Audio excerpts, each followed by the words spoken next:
Alors, bon matin tout le monde. Ce matin, dans notre webinaire Pause Café, on va faire un petit survol sur comment lier le rapport d'audit avec le GL d'inventaire, ainsi que les problématiques. Et je vous présente Guillaume Martineau, qui est un consultant avec nous depuis peu de temps, donc c'est bien le fun qu'il soit avec nous ce matin. Guillaume, je vais juste te transférer que tu puisses make presenter pour te partager ton écran. Voilà. Super. Et je vous invite également, si vous avez des questions au long, gênez-vous pas. Vous avez le chat box ou encore juste poser la question à Guillaume. Là, on est là pour ça. Donc, merci Guillaume. Parfait. Donc, bonjour. Donc, je vais vous montrer comment aligner un petit peu le rapport de valeur comptable des stocks avec la section inventaire ou bilan. Ça arrive des fois qu'il peut y avoir des écritures ou des erreurs. Assez fréquemment, c'est manuellement lorsque la transaction. Donc, je vais vous montrer un petit peu la démarche que moi j'utilise advenant des problèmes. Donc, ce que je fais, je m'en vais dans gestion financière. Ici, j'ouvre le rapport de bilan. Pour l'instant, je l'ai mis on va le mettre en janvier, au 31 janvier. On va faire la même chose ici pour avoir la même date de fin. Et ce rapport-là, valeur comptable des stocks, on va l'avoir dans gestion des stocks. Ici, valeur comptable des stocks, reconstitution quantité valeur. Je veux juste dire quelque chose en passant pour Oui. tout le monde.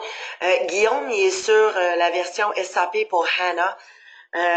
Fait que son écran le skin est un peu différent, mais en réalité, pour la majorité d'entre vous, là, vous êtes en SQL, c'est le même chemin là qu'on va prendre pour son rapport. Ouais, donc pour la facilité de la chose, j'avais déjà Anna de mon côté, donc c'est ce que j'utilise, mais c'est les mêmes écrans, c'est le même chemin finalement pour aller ouvrir les différents rapports. Donc, moi, ce que je fais, advenant qu'on veut balancer nos deux comptes, je fais un petit fichier Excel comme ça avec les différents mois et le toto du rapport d'audit d'inventaire et de bilan. Puis ensuite, je me suis fait une colonne qui me calcule le delta. Donc, si on vient ici, Ça, je mets tu vas en session. transférer tes données. En fait, ça, c'est une maquette, ça, Guillaume. Fait que tu vas transférer tes données là-dedans, c'est ça? Ouais, exactement. On OK. va transférer les données ici. Ici, ça va nous dire le delta, le débalancement, un petit peu pour nous aider à voir où est-ce qu'il est, puis de où est-ce qu'il vient. Il viendrait-tu du bilan ou du rapport d'audit d'inventaire?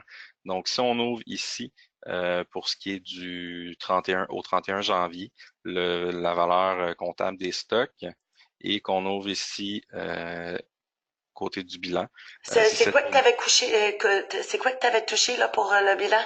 OK. Là, t'es allé. Je vais les rouvrir au complet. OK. Excuse. Je vais aller rapidement, j'ai Il n'y a pesé. pas de quoi. Donc, OK. au niveau du Sélectionne bilan. bilan, OK. date document, moi, je l'ai laissé tel quel. On aurait pu se mettre sur un autre modèle, mais j'ai pris le modèle de plan comptable que j'avais à l'interne. OK. Donc, je l'ouvre ici. Là, j'ai reperdu ma date. Donc, on va remettre la date.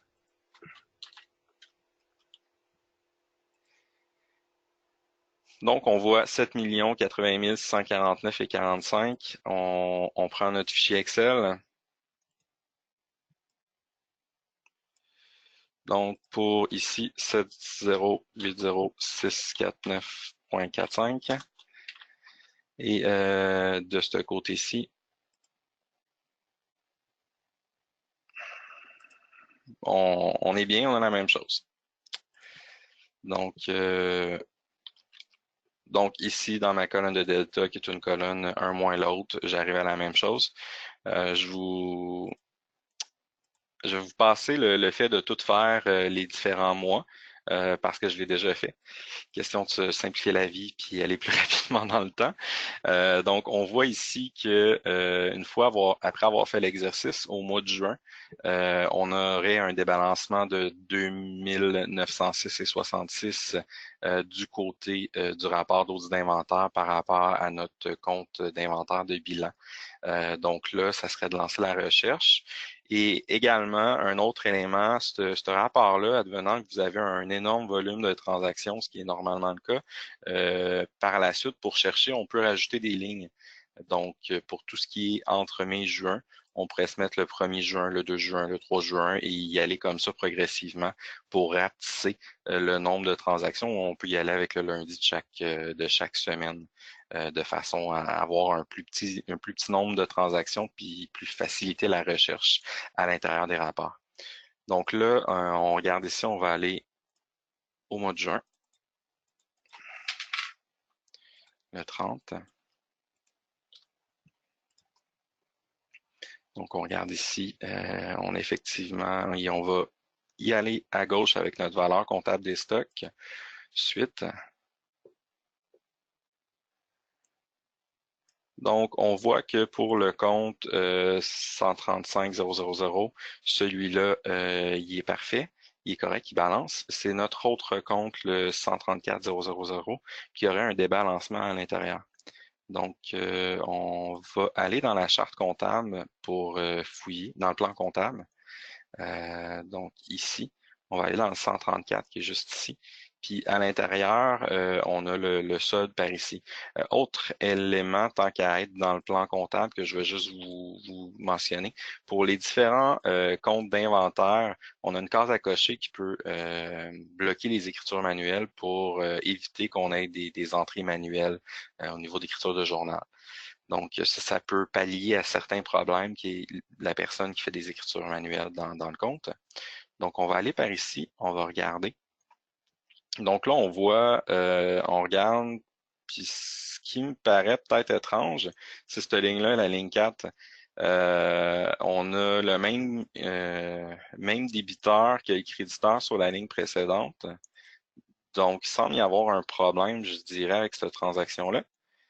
Si on va voir la transaction, qui est notre facture, qui est une vente standard, on peut aller voir l'écriture manuelle, l'écriture de journal, excusez-moi. On voit effectivement qu'il y a au niveau 2 fois le compte d'inventaire. Donc, j'imagine qu'il doit y avoir un problème du côté des GL, de la configuration. Si on s'en va dans le produit, côté stock, on voit qu'on est défini selon le groupe article. Donc, on va aller faire un petit tour dans le groupe article pour tenter de trouver le problème. Là, on voit effectivement, il y a, au niveau du coût de revient, ça serait le même compte que l'inventaire. Ce qui causerait problème. Puis les ventes aussi, ça serait le même compte que l'inventaire. Donc, il y aurait, ça, c'est un problème qui pourrait avoir été causé par une importation ou quelque chose d'assez étrange au niveau de la configuration de ce groupe article-là. Donc, avant de corriger la situation, c'est sûr qu'on va revirer la facture pour ramener les différents comptes correctement. Donc, on va l'interrompre. On va annuler celle-ci.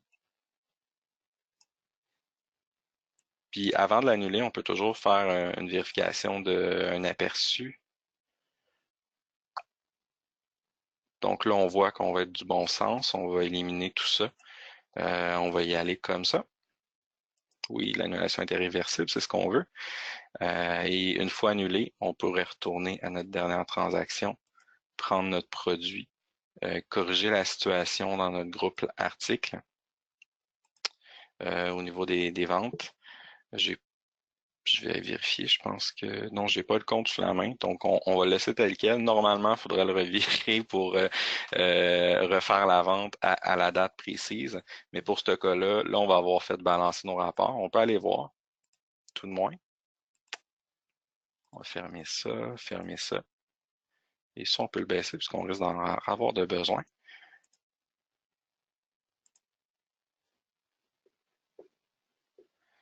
Donc, on voit 6 995 772. 6 695 772,73. On a donc rebalancé l'inventaire. C'était notre transaction qui était en problème. Puis on aurait corrigé le groupe article. Ça pourrait être également dans le côté warehouse qui aurait eu un problème. Par exemple, côté warehouse, on aurait un plus grand nombre de transactions qui pourraient être en erreur. Groupe article également, là, mais on l'aurait vu venir. Ce que je conseille normalement, cette manipulation-là, là, je la fais en fin d'année, mais elle peut être faite à chaque mois. Elle peut être faite beaucoup plus au niveau une occurrence plus rapide, de façon à déceler les problèmes plus rapidement. Puis s'il n'y a pas de problème, on regarde, puis le tout est fait. Au moins, on a une assurance que dans un mois, on va être bien. Donc, on va retourner à notre fichier Excel qu'on avait ici. Donc là, ce qu'on avait comme valeur, c'était cette valeur ici, qu'on met ici. Donc là, ça balance. Normalement, on va l'avoir traîné. On peut toujours, ce qu'on devrait faire, c'est faire la vérification du mois de juillet par la suite. Donc, on va au 31. Ici, on va au 31 également pour s'assurer que tout balance jusqu'à notre prochaine erreur. Oui. Donc, 682, 655. On est à la même chose. Donc, on peut balancer nos mois jusqu'au mois de septembre. Je ne le ferai pas parce que je le sais qu'on a une erreur qui s'en vient. Puis on le voyait ici au niveau de notre delta. Donc, si on s'en va voir notre mois de septembre, on va y aller par les rapports au 30. Donc là, on va afficher de ce côté-ci nos soldes.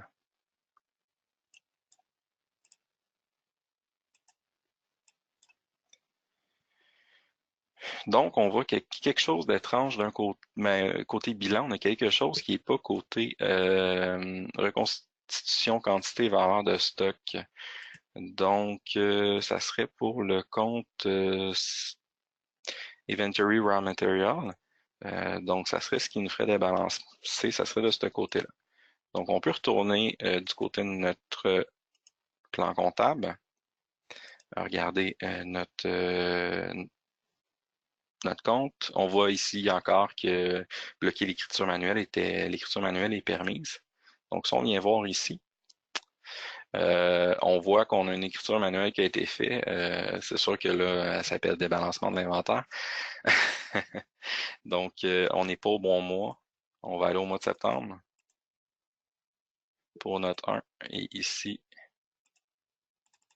j'ai fait ce qu'il fallait pas faire. Il faut en premier commencer par lui, par le deuxième, au 30.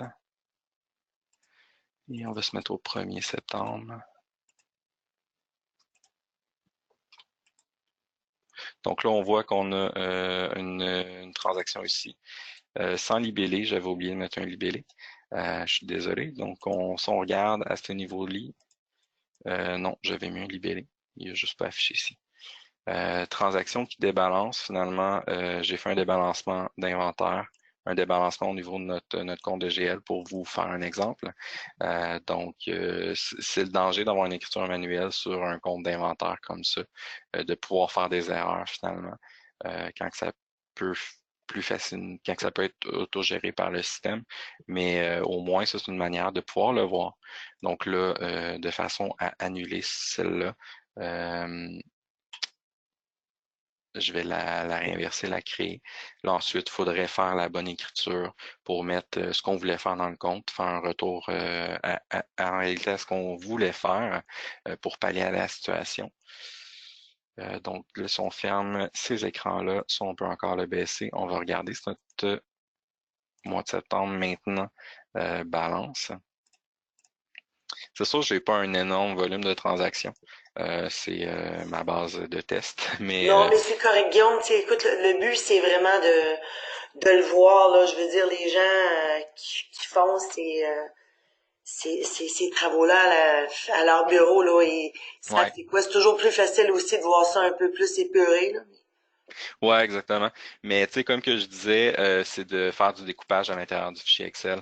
Advenant qu'au mois de septembre, vous voulez vous en rajouter quelques lignes. Ce que vous pouvez faire maintenant, c'est ajouter le premier 1er septembre, ici le 8 septembre, admettons qu'on veut le faire aux 7 jours, vous copiez la formule, puis vous faites vos checks à ce niveau-là. Ça vous permet d'être plus précis, puis ensuite, une fois que vous l'avez fait aux 7 jours, si vous avez de la difficulté, vous allez à l'intérieur de la semaine un petit peu avec la même technique pour voir, pour trouver finalement la transaction qui vous cause des maux de tête.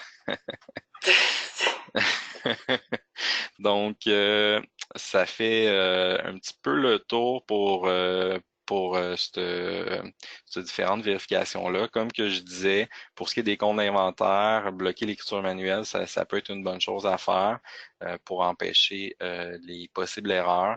Puis on le débloque advenant qu'on a vraiment une correction manuelle à faire. Mais normalement, on devrait y aller avec la transaction qui a affecté l'inventaire, la revirer et la corriger de façon à y aller vraiment avec une transaction plutôt qu'avec une écriture de journal. C'est bon, ça. Est-ce qu'il y a des questions? Vous avez le petit chat box, là, si jamais vous voulez pas enlever votre mute, là, que je vous avais fait. Là, beaucoup ça. OK. Est-ce qu'il y avait-tu autre chose, Guillaume? Ça faisait le tour sur la présentation par rapport à comment interagissent ces deux rapports-là entre eux, puis comment avoir un outil, comment se faire un petit outil dans Excel pour aider à balancer tout ça, là. Okay. Oui, fait que ça couvre l'essentiel du webinaire. S'il n'y a pas de questions, ça va être short and sweet. Okay. Oui, il y a une question. Oui, c'est ça, t'as un petit peu. Ah. On va aller voir ça. Ah, merci beaucoup, c'est beau, Victor. Alors, c'est sûr, c'est short and sweet ce matin, mais c'est un petit truc et astuce, là. Les amis, si jamais vous avez d'autres questions là-dessus ou des problématiques là-dessus, là, je vous invite toujours d'envoyer un courriel à support@forgestic.com pour vous ouvrir un billet. Vous avez votre 30 minutes gratuit, là, dont Cynthia va attribuer votre billet à un de nos consultants comptables là, pour répondre à vos questions. Alors, un gros merci tout le monde. Dans 2 semaines, notre prochaine session va être le 22 novembre sur SAP HANA Studio, où on va montrer comment faire des requêtes avec HANA. C'est pas tout le monde qui est sur HANA, mais il y en a qui ont la curiosité de voir ce que ça peut faire. Alors, je vous souhaite un beau week-end tout le monde. Et la vidéo ici va être disponible sur notre page YouTube de Forgestic probablement en début de semaine. Donc, ben, merci beaucoup, Guillaume. Merci tout le monde. Merci, bonne Okay, journée. bonne Bon journée. week-end. OK, bye.